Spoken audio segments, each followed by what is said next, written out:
আসসালামু আলাইকুম। আশা করি সবাই ভালো আছেন। সবাইকে স্বাগত জানাচ্ছি আমাদের নতুন আরেকটি রেসিপি দেখার জন্য।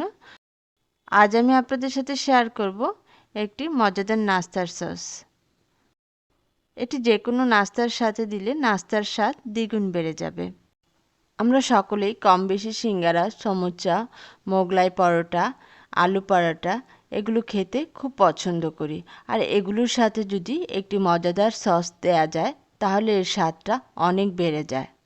আর আজ আমি এমনই একটি সস তৈরি করে দেখাবো যেটি এই নাস্তাগুলোর সাথে সার্ভ করলে নাস্তার স্বাদটা অনেক গুণ বেড়ে যাবে আর সবাই খুব তৃপ্তি সহকারে খেয়ে নেবে। এটি আমি খুবই অল্প সময়ে কিছু ঘরোয়া উপকরণ দিয়েই তৈরি করছি। আশা করি আপনাদের ভালো লাগবে। এই সসটি তৈরি করার জন্য প্রথমেই আমি নিয়ে নিয়েছি হাফ কাপ পরিমাণ টমেটো সস। এখন আমি এর মধ্যে একে একে সবগুলো উপকরণ দিয়ে দেব। প্রথমেই দিয়ে দিচ্ছি আমি এখানে সামান্য পরিমাণে লবণ। এখানে আমি 1/4 চা চামচ লবণ দিয়েছি। দিয়ে দিচ্ছি 1 চা চামচ চিলি ফ্লেক্স।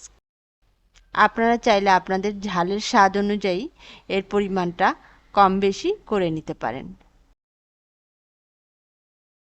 1 চা চামচ রসুন কুচি, এটা অবশ্যই দেওয়ার চেষ্টা করবেন এবং এর পরিমাণটা একই রাখবেন। এতে করে এর ফ্লেভারটা অনেক ভালো হয় এবং খেতে ভালো লাগে। দিয়ে দিচ্ছি হাফ চা চামচ শুকনো মরিচের গুঁড়া। এটি অপশনাল, আপনারা চাইলে এটি না দিয়েও তৈরি করতে পারেন। এখানে আমি দিয়েছি কারণ আমি ঝাল খেতে পছন্দ করি। যারা ঝালটা একটু কম খান তারা এটি না দিয়েই তৈরি করবেন। দিয়ে দিচ্ছি হাফ চা চামচ আদা কুচি। এরপর আমি দিয়ে দিচ্ছি 1 চা চামচ অরিগানো। এটি অপশনাল, আপনারা চাইলে দিতে পারেন আবার না দিয়েও তৈরি করতে পারেন। তবে আমার কাছে ছিল তাই আমি এটি দিচ্ছি। এটি যে কোনো সুপার শপে পেয়ে যাবেন। সাথে দিয়ে দিচ্ছি 1/4 চা চামচ গোলমরিচের গুঁড়া। আমি এখানে কালো গোলমরিচের গুঁড়াটা দিয়েছি। এটিও চাইলে আপনারা স্কিপ করতে পারেন। আর সবশেষে দিয়ে দিচ্ছি চিনি। আমি এখানে 1 চা চামচ চিনি দিয়েছি। এই সবগুলো উপকরণ এখন আমি টমেটো কেচাপের সাথে মিশিয়ে নেব। ভালোভাবে মেশানো হয়ে গেলে তৈরি হয়ে যাবে মজাদার নাস্তার সস। এটিকে আপনারা পিৎজা সসও বলতে পারেন। তবে আমি শুধু এটি পিৎজাতে ইউজ করি না, যে কোনো নাস্তার সাথে আমি এটি পরিবেশন করি। নর্মাল টমেটো সসের চেয়ে এর স্বাদটা অনেক গুণ ভালো আর তখন নাস্তাটাও খেতে অনেক ভালো লাগে। তাই আমি এটি প্রায়ই তৈরি করে নাস্তার সাথে পরিবেশন করি আর এটি নাস্তার স্বাদকে অনেক গুণ বাড়িয়ে দেয়। আজ আমি এটি আলু পরোটার সাথে পরিবেশন করব।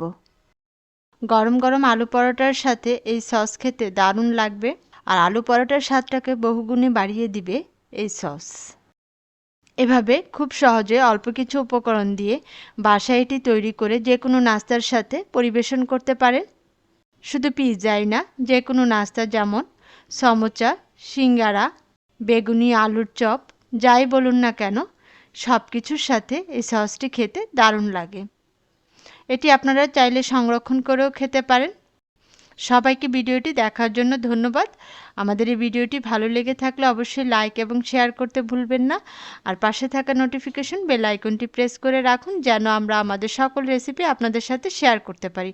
সবাই ভালো থাকবেন, সুস্থ থাকবেন। আল্লাহ হাফিজ। আসসালামু আলাইকুম।